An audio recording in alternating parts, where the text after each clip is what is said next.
quick video here. I know I've struggled with this and I just want to pass this information along. When you guys get your case set down here, it can be tough to get these guide bolts in. Now, one of them is going to fit in this slot right here. The other one is going to fit in this slot right here. Now, what happens is at this resting position, the guide bolt on the right side, it's sitting up too high and it can't go in straight. And what happens is, like I said, this is in its resting place. So what you have to do is lift up on this just a little bit. And by doing that, watch right here, it'll lift this up just enough to get that guide bolt in. Now you want to be careful, because if you move this around too much, you will dislodge that from the interlock and you'll have to pull the case off again, wipe your silicone off, redo everything. It's kind of a pain. So I just want to show you again how much movement it takes to actually get this to line up. And also you want to make sure that the middle of your finger here is pointed on your 3/4 fork or your 3/4 lug.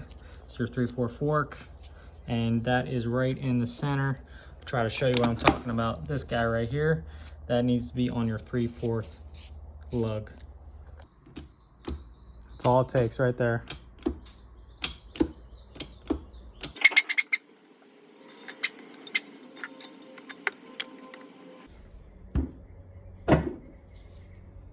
All right, case is on, and I'm gonna try to show you what you probably have going on. But you can see the top of that interlock plate, and we need to pull up that shaft. So I'm gonna do that, try to set you up so you can see that move up as I tug on the rail on the top. All right, hopefully you can see that plate. It's gonna move as I pull up on the lever here. There we go. And here's the other side. This one should go right in, no problem. See if I can get a shot of that. Not necessarily straight on the hole, but this bolt should go right in. There it is. Maybe do a couple practice runs before you put silicone on. I remember the first few times I did this, it was a huge pain. That is what you got to do, and hopefully that helps.